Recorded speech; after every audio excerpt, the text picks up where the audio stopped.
Assalamualaikum warahmatullahi wabarakatuh. Yang terhormat Bapak Rendika Valeri, saya Friska Putri Asari, NPM 2019 14500 980, ingin mempresentasikan analisis pengaruh strategi bertahan di tengah perkembangan online shop pada pedagang konvensional.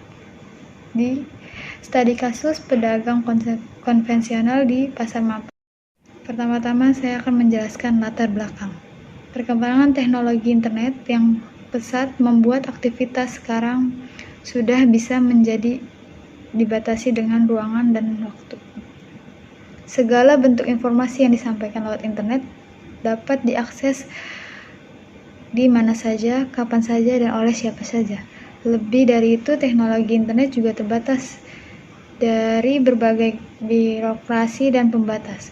Dengan keunggulan tersebut, internet pun akhirnya menjelma menjadi media yang sangat efektif dalam menunjang pembentukan suatu komunitas berbasis online. Dengan kata lain, perkembangan internet lambat laun bukan lagi sekedar tren, melainkan telah berubah menjadi suatu kebutuhan bagi penggunanya.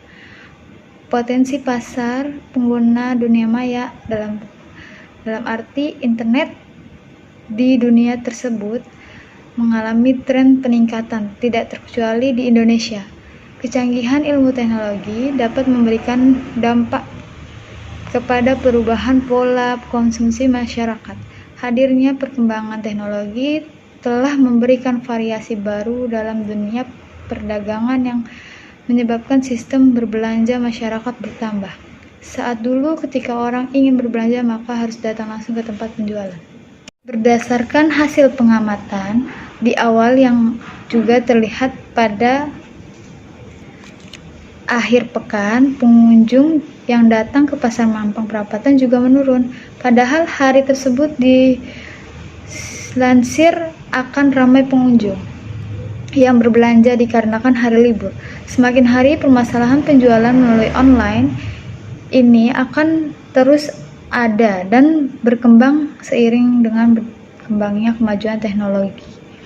Dengan semakin berkembangnya online shop akan membuat para pedagang konvensional yang berjualan di pasar terus mengalami kemunduran, apalagi jika tidak diseimbangi dengan kekuatan modal yang dimiliki oleh pedagang.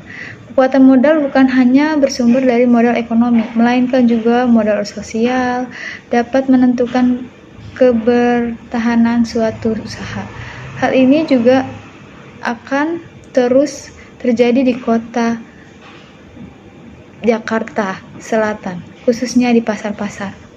Para pedagang konvensional di pasar sudah dipastikan akan mengalami penurunan omset, penjualan secara signifikan, dan terancam bangkrut dan tutup jika tidak ingin memiliki kekuatan strategi dalam mempertahankan usaha. Pasar Mampang Perapatan dipilih sebagai tempat penelitian karena Pasar Mampang Perapatan merupakan pasar yang ada di tengah kota Jakarta Selatan.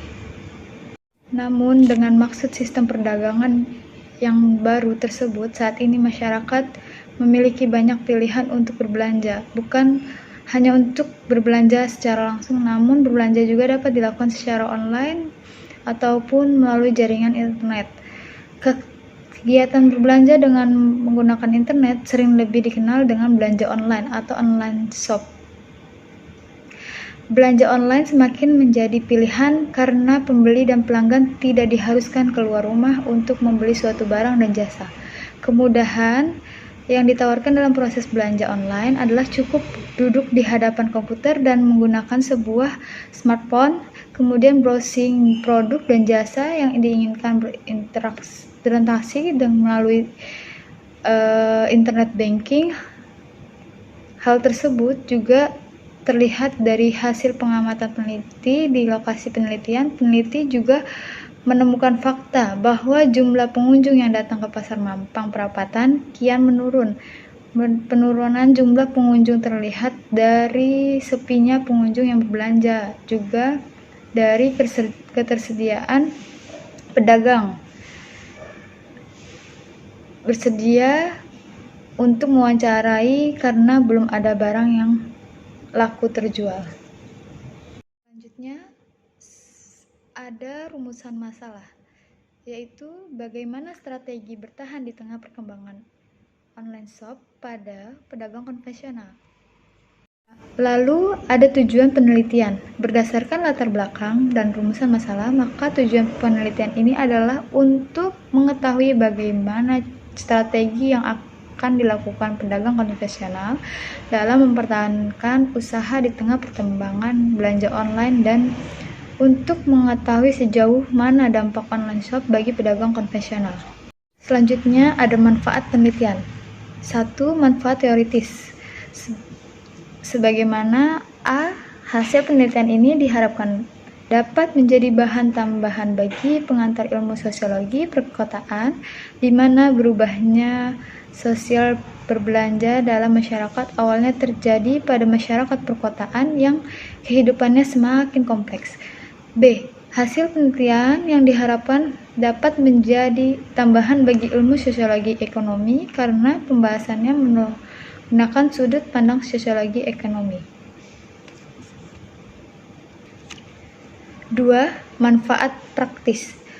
Adapun yang menjadi manfaat praktis dalam penelitian ini adalah A. Penelitian ini diharapkan dapat menjadi masukan bagi pembuat kebijakan, khususnya Kementerian Perdagangan, untuk membuat kebijakan yang dapat melindungi pedagang konvensional. B. Penelitian ini juga diharapkan dapat memberikan informasi tambahan bagi peneliti selanjutnya yang ingin melakukan penelitian dengan konsep perdagangan. C. Penelitian ini diharapkan dapat menjadi masukan bagi para pedagang untuk tetap mempertahankan usahanya. D. Penelitian ini juga diharapkan untuk memberikan informasi tambahan bagi masyarakat secara umum. Selanjutnya ada bab 2, yaitu strategi bertahan. Setiap kegiatan usaha tentu sudah memiliki persaingan yang dapat mengembangkan dan menjatuhkan sebuah usaha. Hal ini adalah yang membuat sebuah usaha harus memiliki strategi yang dapat digunakan untuk mempertahankan usaha.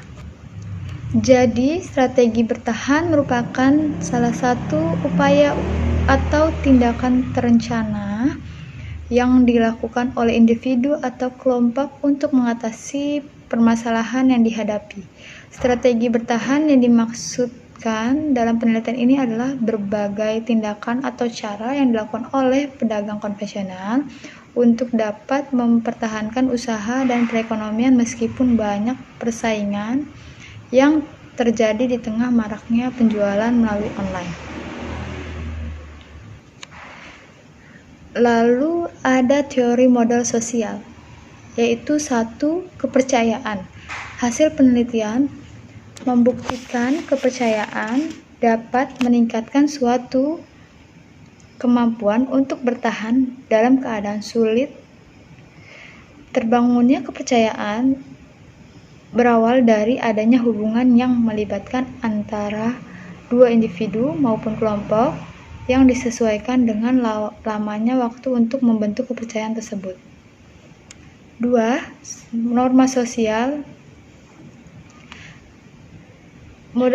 Norma sosial yang merupakan bentuk hubungan yang terjalin memerlukan suatu aturan di mana seorang menjalin suatu hubungan selain untuk berinteraksi juga memenuhi kebutuhan hingga pertukaran yang mendapatkan keuntungan dari dua belah pihak yang terlibat. 3. Jaringan sosial. Jaringan sosial melihat suatu hubungan-hubungan yang tercipta antara banyak individu dalam suatu kelompok ataupun antar suatu kelompok dengan kelompok lainnya. Hubungan-hubungan yang terjadi biasanya dalam bentuk formal atau bentuk informal. Hubungan sosial merupakan bentuk gambaran atau cerminan dari kerjasama dan koordinasi antar warga yang disadari oleh ikatan sosial yang aktif. Ya, sekian presentasi dari Friska. Kurang lebihnya mohon maaf.